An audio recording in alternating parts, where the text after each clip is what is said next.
I think बस आलेली आहे. So मी आता जाणार आहे मुलांना पिकअप करण्यासाठी. तिथं ते लाईन लावूनच खाली उभारतील असं वाटतंय मला.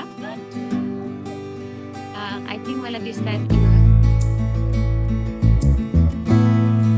हाय एव्हरीवन, मी Sneha. Welcome to Chaha and Charcha. मी तुम्हाला अशी झोपेतून दिसते कारण सकाळची 5:30 वाजता तिथे. आणि मी आली आहे पिलाटेसच्या क्लासला. मुलं झोपलेलीच आहेत अजून, म्हणून मी म्हटलं जरा लवकर येऊन एक्सरसाइज आवरून घ्यावं. कारण एकदा मुलं उठली की मग त्यांची शाळा आणि मग ब्रेकफास्ट आणि मग ह्याच्यामध्ये सगळा वेळ जातोय. तर इथे तुम्ही बघताय की हा जो आहे ना, तो माझा पिलाटेसचा क्लास आहे. आणि मी इथं असं आधीमध्ये यायला ट्राय करत असते. माझ्याकडे एक क्लास माझ्याकडे एक पास आहे, ज्यामुळे मला असं वेगवेगळ्या एक्सरसाइजच्या स्टुडिओजना जायला ॲक्सेस मिळतोय. सो तोच वापरून मी आत्ता ह्या स्टुडिओला आलेली आहे. आजचा माझा दिवस थोडासा हेक्टिक आहे कारण मी माझ्या मुलाच्या स्कूलच्या एका इव्हेंटला व्हॉलंटिअरिंगला जाणार आहे. सो त्यामुळे मला नंतर वेळ नव्हताच, अजिबातच वेळ मिळणार नव्हता. म्हणून मी सकाळी उठून 6 वाजता आली आहे इथे. 6 वाजताचा क्लास आहे. सो म्हणून एवढ्या लवकर आली आहे. आता आमच्या इथं समर सुरू आहे आणि त्यामुळे असा अंधार अजिबातच नाही आहे. 5, 5:30, 6ला सुद्धा. तर चांगला सूर्योदय झालेला आहे. सूर्य दिसत नाही आहे, कुठल्या साईडला आहे माहीत नाही मला नक्की. पण एकदम छान लाईट आहे इथे. आणि समर असल्यामुळे थंडी नाही आहे तेवढी. सो मी बघते ना, मी जॅकेट वगैरे काहीच नाही घातलं आहे. मी जस्ट टी-शर्टवरती एका आली आहे. तर वेदरसुद्धा खूप छान आहे. आज फार गरम असणार आहे आणि मी ज्या इव्हेंटला चालली आहे, तो इव्हेंटसुद्धा असा बाहेर आहे उन्हामध्ये.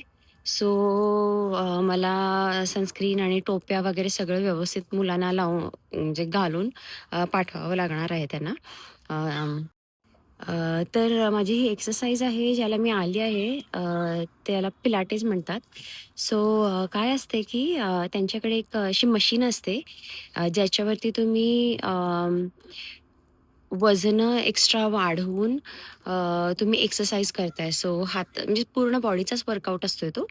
हाताचा, पायाचा आणि बॅकचा. तर आणि तुम्हाला जसं जमेल तसं वजन तुम्ही वाढवू शकताय. सो बिकॉज मी आता नवीन-नवीन येतेय, मी थोडीशी कमी वजनं ठेवते so that it will be easier for me. इथं पिलाटेस शिकवायला एक इन्स्ट्रक्टर असतो आणि तो तुम्हाला सांगत असतो की ही मशीन तुम्हाला कशी वापरायला पाहिजे. हा क्लास असा योगासारखा असतोय.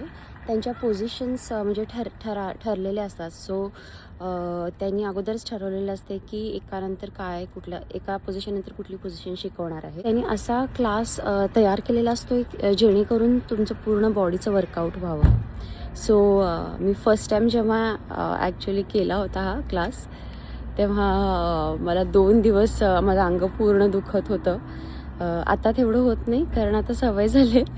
पण मला आठवते फर्स्ट टाईम मला खूपच त्रास झाला होता. चला तर मी जाते. माझा आता क्लास सुरू होणार आहे 2 मिनिटामध्ये. मी क्लासनंतर तुम्हाला भेटेन. बाय. माझा क्लास आत्ताच संपला. मी आता घरी चालली आहे.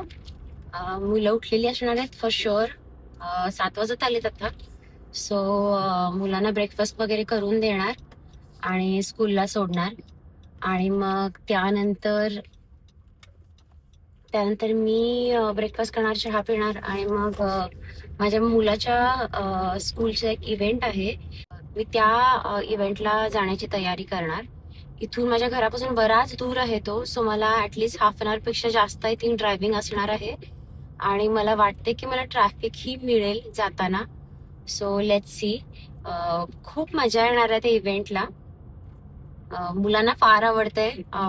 त्यांचे पेरेंट्स असे व्हॉलंटिअरिंगला वगैरे आले की they are very excited to see us there. तर मी येऊन पोचली आहे. तर जो इव्हेंट आहे माझ्या मुलाच्या स्कूलमध्ये, तो आहे सॅन डिएगो झूला.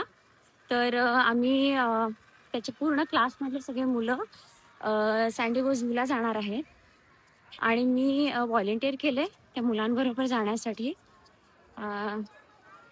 तर इथं कसं असते की युजली मुलांचा एखादा इव्हेंट असला किंवा त्यांच्या क्लासची काही पार्टी वगैरे असली तर पेरेंट्स व्हॉलंटिअर करतात सो दॅट सगळं पूर्ण म्हणजे प्रेशर टीचरवरती नाही पडत मुलांना सांभाळायचं. तर मी आता येऊन पोचली आहे इथे. हा लायनचा स्टॅच्यू आहे झूच्या समोर. मी आता शोधणार आहे सगळे कुठे आहेत आणि आय एम शुअर की माझ्याबरोबर बऱ्याच पेरेंट्सनी व्हॉलंटिअर केलंय. सो ते सगळे त्या सगळे पेरेंट्स इथं यायला पाहिजे. त्या क्लासच्या सगळ्या मुलांना स्कूल सँडिगो झूला घेऊन येत आहे आणि इथं बरेच मुलं आलेली आहेत. सगळी आय थिंक स्कूलच्या सगळ्या मुलांना आज बऱ्याच स्कूलच्या मुलांना ते आज झूची ट्रिप करतायत आणि मी इथं ॲज अ शॅपरॉन आली आहे. सो काय असते की इथे ज्या वेळेला मुलांची अशी फील्ड ट्रिप वगैरे असते किंवा मुलांची अशी इव्हेंट्स असतात पार्टीज असतात त्यावेळी they encourage parents to volunteer. So parents आले की मुलांना फार छान वाटतं आपल्या पेरेंट्स बरोबर फिरायला और आपल्या पेरेंट्सना बघायला आणि टीचर्सना सुद्धा हेल्प होते बरीच पेरेंट्स आल्यानंतर. तर आम्ही कसे ते आय थिंक असं 5-5 किंवा 6-6 मुलांचे ग्रुप्स करतात आणि एक पेरेंट्सना ते असाइन करतात ते ग्रुप्स. त्यामुळे कसं टीचर्सवरती पूर्ण प्रेशर नाही पडत. जे parents can take some load off आणि आम्हाला इन्स्ट्रक्शन्स दिलेले असतात की मुलांना कुठं घेऊन जायचं आणि त्यांना लंच कधी द्यायचा, त्यांना स्नॅक्स कधी द्यायचे, पाणी कधी द्यायचं वगैरे. सो मी बॅग सुद्धा आणली, माझ्या पाठीवरती बॅग आहे. सो ज्या वेळेला आता ही मुलं येतील मी वाट बघते त्यांची. ज्यावेळी मुलं येतील त्यावेळेला मी त्यांचे लंचेस आणि पाणी वगैरे सगळं माझ्या बॅगमध्ये ठेवणार आणि मग मुलांना आम्ही घेऊन जाणार आज झूमध्ये आणि मुलांना खूप मजा येणार आहे. ऑफकोर्स सँडिगो झू फार फेमस आहे, फार पॉप्युलर आहे कारण इथे बरेच ॲनिमल्स आहे झूमध्ये, बर्ड्स आहेत आणि सध्याला त्यांनी पांडाज आणलेत झूमध्ये, चायनाहून पांडाज आणलेत. आय थिंक मी जेव्हा सँडिगोमध्ये मूव्ह झाले तेव्हा सुद्धा पांडाज होतेच, त्यानंतर ते परत गेले आणि आता नवीन पांडाज परत आणले. So that's like one of the attraction right now in San Diego zoo. आणि मुलांना प्रत्यक्ष एवढे सगळे ॲनिमल्स बघून खूप मजा येणार आहे. माझ्या दोन्ही मुलांना ॲनिमल्स फार आवडतात. म्हणजे the amount of books they read about animals आणि amount the videos they watch of animals are crazy. आणि आजकालच्या मुलांनाच म्हणजे ॲनिमल्स किंवा कुठल्याच बाबतीमध्ये फॅक्ट्स एवढे माहीत असतात की आपल्यालाच आश्चर्य वाटते की त्यांना एवढं कसं माहीत आहे. तर आज त्यांना खूपच मजा येणार आहे. आय एम व्हेरी हॅपी की I can be part of that. तर मी स्वतः कार घेऊन आली आहे कारण ती मुलं आली आहे स्कूलच्या बसमध्ये, म्हणजे येत आहेत, अजून मला दिसलेच नाही आहेत. ते मुलं स्कूलच्या बसमध्ये येत आहेत आणि स्कूलमध्ये बसमध्ये शॅपरोन्सना जागा नव्हती, तर त्यामुळे मी माझी कार घेऊन आली आहे आणि we were suppose to be here at 9:30. मी 9:30 शॉपला पोचली आहे, पण आय थिंक बस एखाद्या ट्रॅफिकमध्ये वगैरे अडकली असणार कारण झू आमच्या घरापासून आणि इव्हन द स्कूलपासून तसा बराच लांब आहे आणि मध्ये मला थोडंसं ट्रॅफिक मिळालं होतं. So I am very sure की बसला सुद्धा ते ट्रॅफिक मिळालं असणार आहे. तर ते एकदा आले की मग आय थिंक आम्ही काउंटिंग करू, आम्हाला तिकीट मिळतील आणि मग तिकीट मिळाल्यानंतर मग आम्ही मुलांना आत घेऊन जाऊ. आय थिंक बस आलेली आहे. सो मी आता जाणार आहे मुलांना पिकअप करण्यासाठी. तिथं ते लाईन लावूनच खाली उभारतील असं वाटतंय मला. आय थिंक मला दिसत आहेत ती येलो बस आहे ना तिथे, ती वन ऑफ दोस बस मध्ये माझा मुलगा असणार आहे. So he was very excited when he heard की त्यांना झूला घेऊन जाणार आहे. कारण मुलांना म्हणजे काय झू म्हणजे एकदम मज्जा असते त्यांची.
तर आत्ताच मुलं गेली, त्यांची झूची ट्रिप संपली. दे वर here for around 2.5 hours. So तेवढ्या वेळेमध्ये आम्ही भरपूर ॲनिमल्स बघितले. थोडे बघायचे राहिले. पांडा नाही बघू शकलो आणि एलिफंट्स नाही बघू शकलो. पण त्या लोकांनी चीता बघितला आणि बरेच असे बर्ड्स होते वेगवेगळ्या टाईपचे, ते बघितले. फ्लेमिंगोज बघितले आणि मुलांना ते फार आवडलं. म्हणजे फ्लेमिंगोज तर दिसायला एवढे क्यूट असतात, तुम्ही बघितलंच व्हिडिओमध्ये. सो मुलांनी खूप एन्जॉय केलं. आता 1 वाजता त्यांची स्कूलची बस आली आणि ते बसमध्ये बसून गेलेत. मी आत्ता घरी चालली आहे, बिकॉज मी कारमधून आले होते. मी घरी चालली आहे. मला खूप मजा आली. फुल दिवस छान गेला मुलांबरोबर. एक फायदा असतो आहे असं व्हॉलेंटिअरिंगला यायचा, म्हणजे की आपण मुलांच्या फ्रेंड्सना भेटू शकतो आहे आणि मुलांच्या फ्रेंड्सच्या पेरेंट्सना भेटू शकतो आहे आणि ओळखी वाढतात आणि बाकीचे इन्फॉर्मेशन कळते. इन्फॉर्मेशन मी देते ते त्यांच्याकडून मिळते. So it's always fun. मुलं काय गप्पा मारतात ते ऐकायला मिळतात आणि अगदीच म्हणजे मुलांच्या गप्पा म्हणजे एवढ्या फनी असतात की ऐकताना खूप मजा येते. सो आता बघूया. आता इथून घर आता बरंच दूर आहे, 30 मिनटावरती आहे. सो मी विचार करते की वाटेत काहीतरी खाईन, कारण मला प्रचंड भूक लागली आहे आणि ऊन तर अगदीच तळपते मला फॉर शुअर. कार फार गरम असणार आहे आत गेल्यानंतर. सो बघूया. तर आय थिंक मी माझा व्हिडिओ इथंच संपवते आणि तुम्हाला मग नेक्स्ट व्हिडिओमध्ये भेटते. जर तुम्हाला हा व्हिडिओ आवडला असेल तर लाईक करा, सबस्क्राईब करा आणि कॉमेंटमध्ये सांगा की तुम्हाला काय आवडलं. बाय.